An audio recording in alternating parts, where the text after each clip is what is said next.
r/ask Reddit. What's the biggest scam in life that no one wants to admit? How the duck does health insurance not cover dental and vision? What kind of shenanigans is that? Didn't you hear? Teeth are your luxury bones. And eyes are too complicated for health insurance. But your brain is simple enough. We work the majority of our lives, during our fittest years of health, for the promise of a golden retirement, when we will probably too old and ill to enjoy it properly. First you have strength and time, but no money. Then you have strength and money, but no time. Finally you have money and time, but no strength. I've heard it as energy instead of strength, but yeah, same idea. The easy to join, difficult to cancel subscription model. Pioneered by gyms. I cancelled mine as soon as lockdown started and I put together a home gym. Literally had to print out something from their website and mail it and then call them 3 times. That whole business model is based on people signing up, not going, and putting off cancelling due to a combination of not wanting to admit failure and the whole process being a pain in the ass. If everyone with a gym membership went just twice a week, they'd have a real problem on their hands. It's funny that MoviePass kind of tried to copy the formula of a business model that only works when people sign up but don't use it. They found people actually like to go the movies though. Online convenience fees. My bank has free bill pay and will mail them a check if they don't have any other option. So now they get a check from me and the inconvenience fee is their own cost to process the thing. Get paid slower, etc. That's my r/malicious compliance story for my HOA fees. Mom, tell me the truth and I won't be mad. 100% my kids are early teens now and any attempted cover-ups are way worse than the crimes. Plus, I'm not mad, I'm disappointed. The trick to make this work is not rip their ducking heads off when they do tell you in that moment, because otherwise you're just teaching them that lying at least gives them a chance to avoid your abuse. Thanks for that.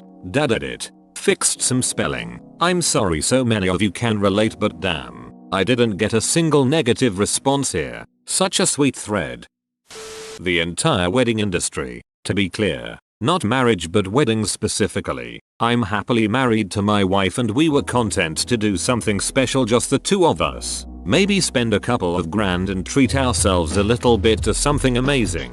Cue the families getting involved and before you know it we're spending closer to 20 grand on one day and feeding a bunch of people I've not heard of before or since the wedding.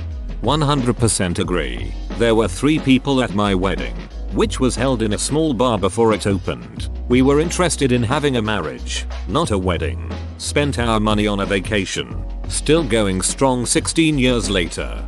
Same here. My husband and I, his 2 sisters, and his parents. We all went out to dinner after. We just celebrated our 17th wedding anniversary this month. I've been to big weddings and the receptions were fun. But I saw all the stress and how consuming it all was. The weddings became more about making sure everything went off without a hitch, and less about just enjoying that special moment between 2 partners. The subscription-based economy. This makes me so angry. Why does everything have to be a subscription now? I mean, I know why, but I still hate it. I imagine it's a ton of easy profit, instead of having to constantly advertise to keep you hooked and buying each month. They just have to hook you once into a long-term commitment. Ticketmaster. I used them to go see my first comedian. Got 2 seats priced at $90 each. My total was $313. I'm not good at math, but I knew something was wrong there. Their fee per ticket is just nuts. I ended up getting seats that were about $45 each and it still cost me almost $200.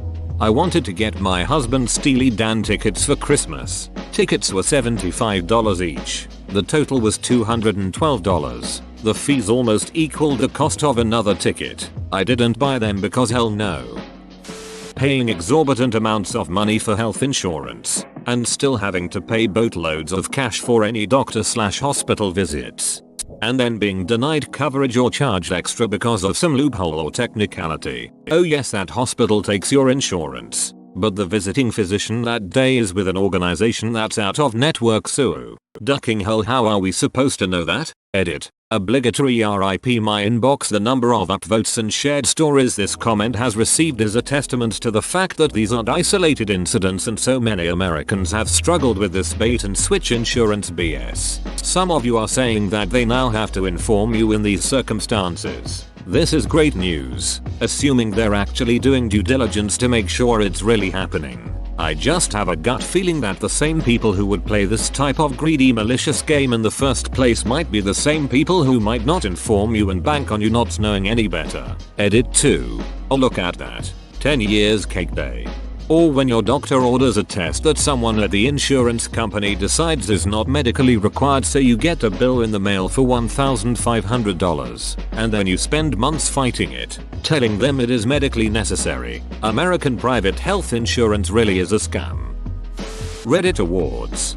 I like to think of Reddit awards as microtransactions that give you super upvotes in a free to play game, which is why I don't understand how anyone on Reddit uses them. Works every time with these clowns. Edit. Y'all got me laughing my ass off. $18 salad LOL.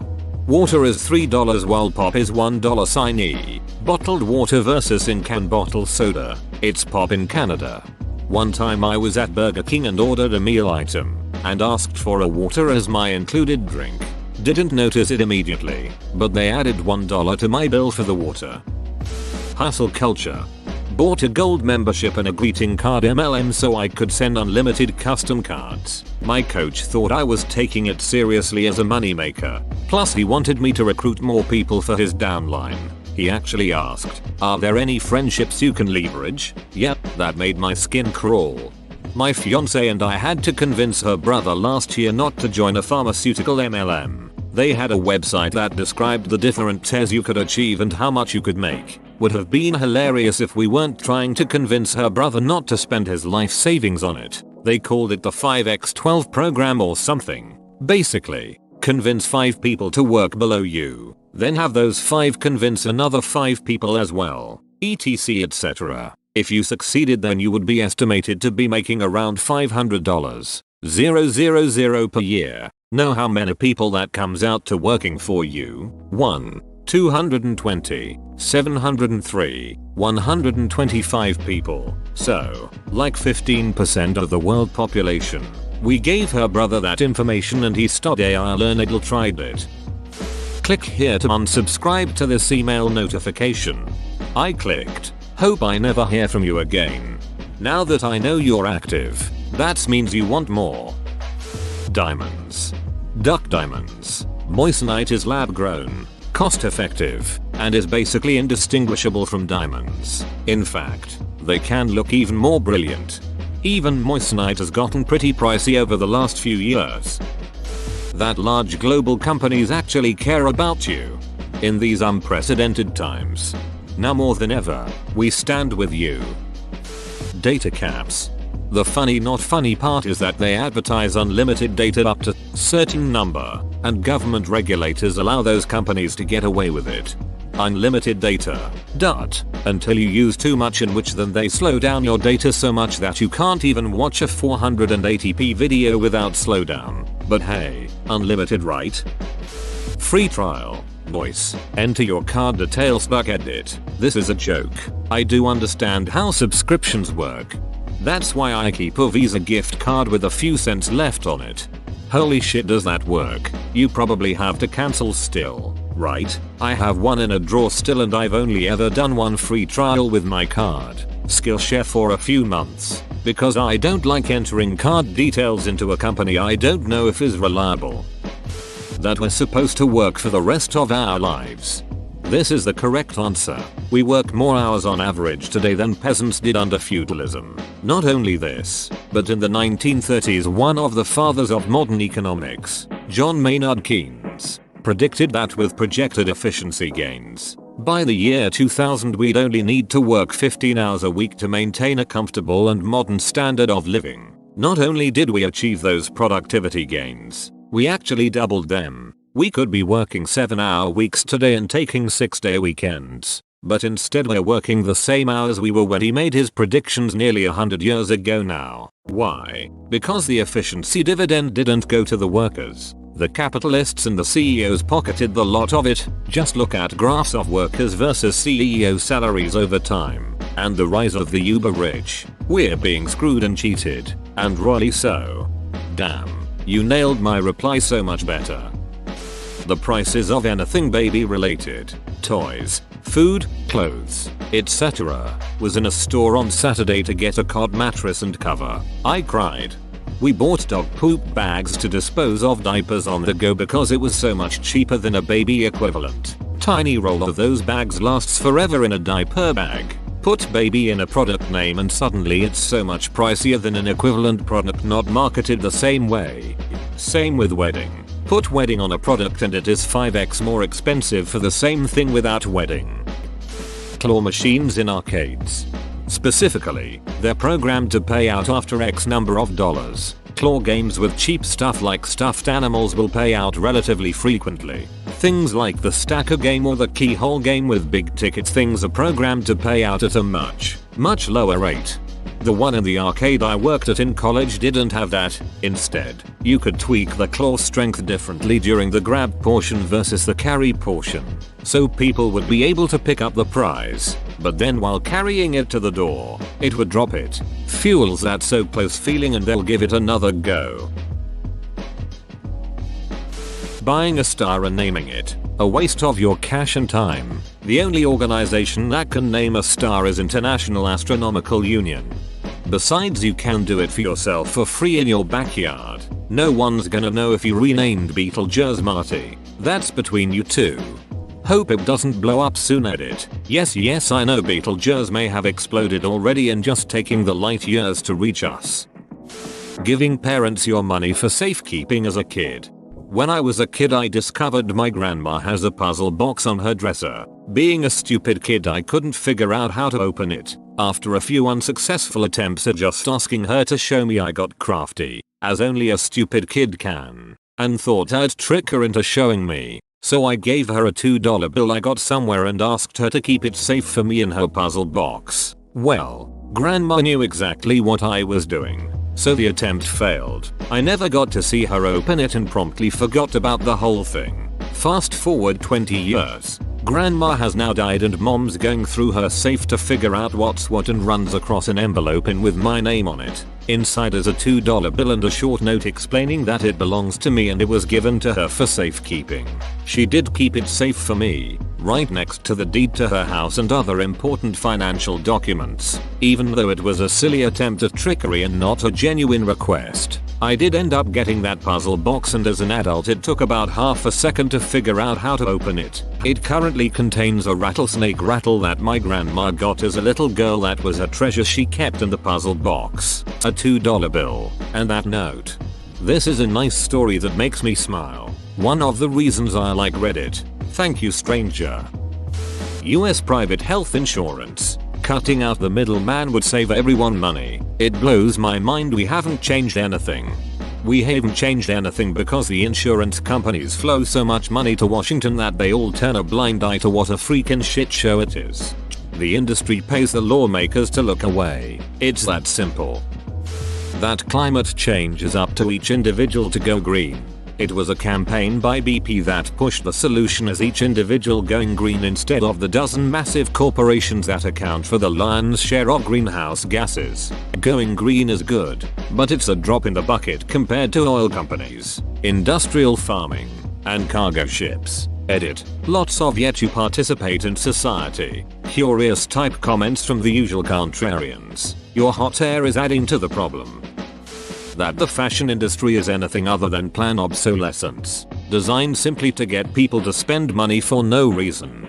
I've noticed even my recent buys of simple t-shirts will degrade much faster than a decade ago. I still have a shirt from JCPenney I got 16 years ago that hasn't faded, thinned out, or much else. That shirt from 2 years ago though, insta holes.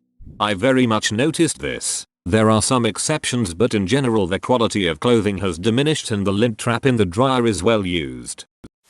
Tipping culture. It's how businesses scam the general public into paying additional costs so they could avoid paying their staff a living wage. You and the general public can't even boycott it, BC. If you do, you're the a-hole. That saving the earth is in the hands of consumers and not big companies. Gestures broadly, this pretty much covers it. Fashion trends, and the incredible amount of waste it creates if everyone learned how to mend older garments in school, and value was placed on investing in a few quality made items instead of a closet full of disposable fast fashion, there would be way less clothing in landfills and way less demand for chemical laden garments to be cranked out in sweatshops. Our relationship to clothing is so warped. Open bracket. Buying second hand is a great way to wiggle out of the grip of the fashion industry if it's available to you. Mega churches on TV and elsewhere. Nothing would send Jesus into table flipping mode faster than seeing a mega church. Insurance. My great grandfather was a doctor, and there were stories of him treating people, often for free. He and his wife helped an entire family with scarlet fever in exchange for a jar of blackberry jam. My great grandfather was a traveling doctor in rural VA. He had to perform an emergency cesarean and the husband pointed a shotgun at him and said if his wife died, he'd die. Cesarean was successful, and when the man asked how he could pay, my grandfather said, your shotgun. We still have it in our family. Trickle down economics. It actually does work. You just need to give it time. Yep, just give it time. In a decade now it should start working. Life. Like, why is it so damn expensive? I didn't even ask to be here. Normal television. Paying to watch ads. Religion. That getting older gives wisdom. I'm older and I'm just a cranky old duck. A lot of us have been convinced that we are selling our labor to companies at the correct price. In reality, we're selling it too cheaply. The rat race. The idea that you are making progress towards a better world, carrying on with the destruction and degradation of our own environment in the name of progress. The lobby around requiring most Americans to file their taxes with the IRS, while the IRS already has all the relevant information. Edit. Yes, we know there's benefits for you tiny percentage of self-employed individuals and business owners. Bottled water. Mattresses, diamonds, and home furniture. Massive markups on these items. The cost of education. Needing a college degree for most higher level jobs when there is rarely any relevant knowledge gained from the degree relevant to the job. 40-hour work week. The fact that airlines have X amount of seats per flight, but almost always sell X plus 10 seats and then refund you about 80% of your ticket cost. Do that to the 10 people and suddenly you have about 2 tickets worth of profits seemingly out of nowhere, and everyone still has a flight. Just an unbelievably immoral way to gain a few bucks, but everyone just goes with it since the airplanes aren't exactly a train that comes every 10 minutes. The 5-day/40 HR plus work week. Glasses we need pay to see. Biggest scam. Car dealerships and realtors. They get rich and drive prices way up and basically do nothing but get between people buying cars and houses. The US healthcare system. Do what you love for a living and you'll never work a day in your life. Pure bullshit that will kill any enjoyment that you ever had for it. Weddings. NFTs. Whoa, you made it to the end? You're a ducking beast. I'll cut you a deal. Smash like and subscribe for more curated content, bruh. It's free and that's a great price.